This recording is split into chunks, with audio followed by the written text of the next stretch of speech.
हर हर महादेव दोस्तों, आप लोग कैसे हैं। प्रभु की रहें, मस्त रहें, सब लोग अच्छे से रहें। तो चलिए, यह जो आज का वीडियो है, क्योंकि हरतालिका तीज सन 2024 यानी इस वर्ष 6 सितंबर भादो मास की शुक्ल पक्ष की तृतीया को यह व्रत किया जाता है।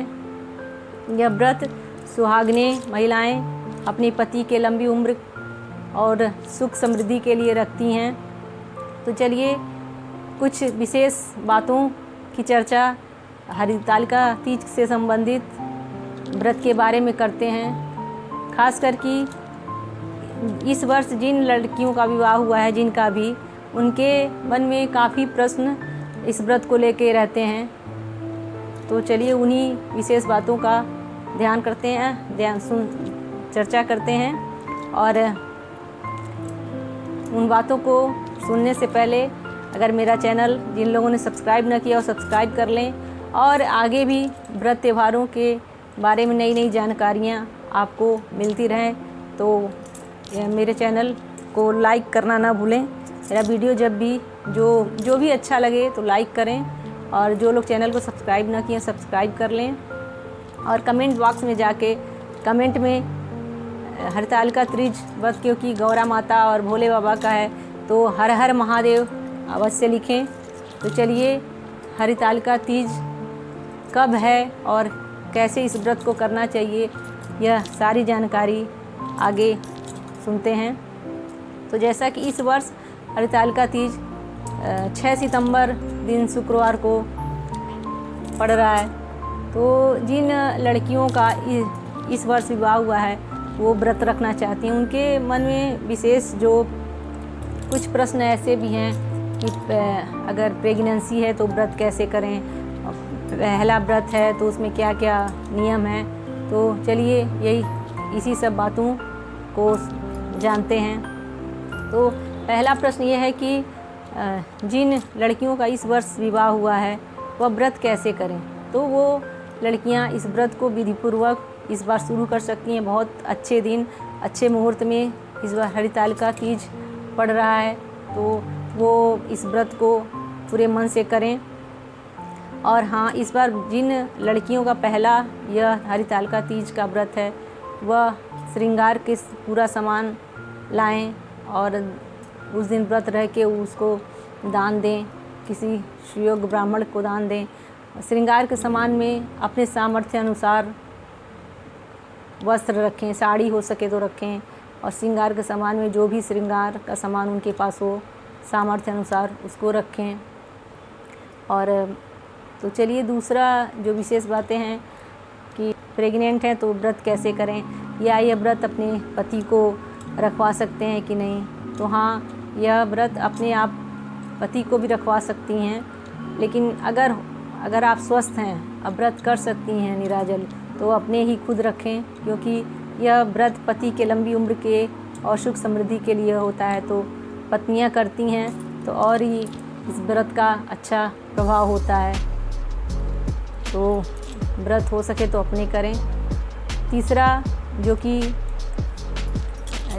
नई लड़कियों में यह प्रश्न है कि मासिक धर्म है, तो इस व्रत में निराजल व्रत रखें ना रखें, नए वस्त्र पहने कि ना पहने।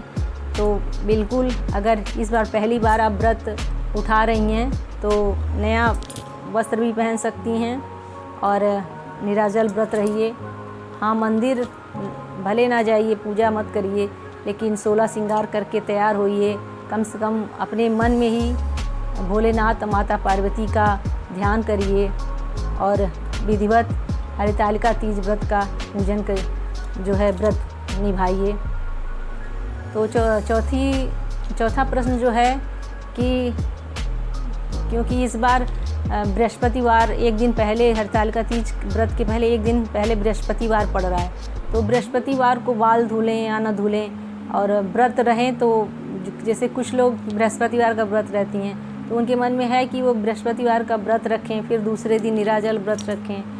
तो निराजल दूसरे दिन हरतालिका तीज का व्रत, तो उसको तो स्किप किया नहीं जा सकता है। तो बृहस्पतिवार के दिन सुबह आप नहा धो के विष्णु भगवान का विधिवत पूजन करें, और जो है कि उस दिन विष्णु भगवान से क्षमा मांग के इस व्रत को उनका भोग लगा के प्रसाद ग्रहण करें और भोजन प्रसाद खाएं। उस दिन सात्विक भोजन करें, हो सके तो लहसुन प्याज का उस दिन त्याग करें। और दूसरे दिन निराजल व्रत की जो हरतालिका तीज का व्रत है उसकी तैयारी करें। अगले बार से फिर वार से बड़ा त्यौहार होता है, तो बृहस्पतिवार का व्रत आप छोड़ सकती हैं और अगले बृहस्पतिवार से फिर अपना व्रत करिए। यह चलता है कि हम घर पे मिट्टी का शिवलिंग बना के पूजन करें या न करें। तो इस व्रत में मेन भोले बाबा और गौरा माता का ही पूजन होता है। तो आप अगर आपकी इच्छा है और आप अगर करने में समर्थ हैं तो आप इसमें मिट्टी के भोले बाबा और माता पार्वती का लिंग स्वरूप ही बनाइए, बना के उनकी चौकी सजाइए और उनका विधिवत पूजन करिए, उनको श्रृंगार का सामान चढ़ाइए। और मंदिर जाना चाहती हैं तो मंदिर भी जा सकती हैं। व्रत का जो 6 तारीख को संकल्प लेने का मुहूर्त है, सुबह 5:55 से प्रारंभ हो रहा है। तो उस दिन सुबह सुबह उठकर माँ गौरा और भोले बाबा का ध्यान करें और सुबह सुबह ही नहा धोकर मन में ये संकल्प लें कि आज हम पूरे दिन भोले बाबा और माँ गौरा का ध्यान करेंगे, उनका मंत्र जप करेंगे और विधिवत फिर शाम को प्रदोष काल में भोलेनाथ और माता पार्वती का पूजन करेंगे। माँ गौरा को विधिवत सब श्रृंगार का सामान अर्पित करेंगे, उनसे अखंड सौभाग्यवती होने का आशीर्वाद लेंगे। तो कुछ आगे और भी जान लेते हैं। जैसे कि कुछ लोग कहते हैं कि जो हम लोग शाम को पूजन कर रहे हैं, प्रसाद चढ़ा रहे हैं, उस प्रसाद को तुरंत हटा के सब में बांट दें या दूसरे दिन सुबह दें। तो उस दिन क्योंकि माता पार्वती उस दिन इतना श्रृंगार में और भोले बाबा को मनाने के लिए इतना व्यस्त थी, दिन भर सुबह से लेके उनको तैयार होते होते ही तो कई प्रकार के श्रृंगार करते करते उनका भोर हो गया था पूजा करते करते। तो इस व्रत में जो है कि शाम को भोग लगाएं, पूजा पाठ करें जो भी, और प्रसाद शाम को ना हटाएं।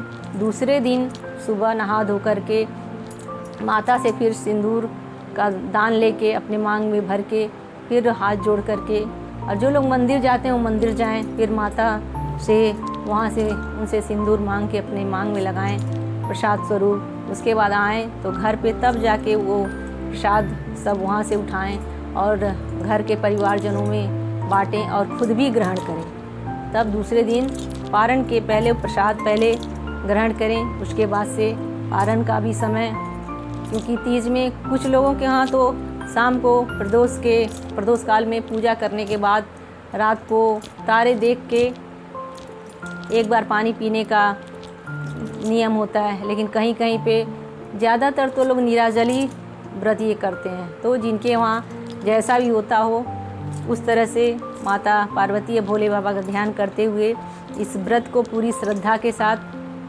करें और मन में किसी प्रकार का ये ना रखें कि हमसे ये नहीं हुआ, हमसे वो नहीं हुआ। तो आप व्रत को बस श्रद्धापूर्वक माता के चरणों में ध्यान करके इस व्रत का निर्वाह करें और गौरा माँ का आशीर्वाद लें। तो चलिए हरतालिका तीज का व्रत सबका बहुत अच्छे से पूर्ण हो, यही माता रानी से कामना है। बाकी की जानकारी मेरे और अगले वीडियो में। तो अगर आप लोगों को वीडियो में कोई भी कमी लगे तो कमेंट में इस और भी त्योहारों से रिलेटेड कुछ प्रश्न हो तो आप कमेंट कर सकते हैं। बाकी जैसी प्रभु की इच्छा। हर हर महादेव।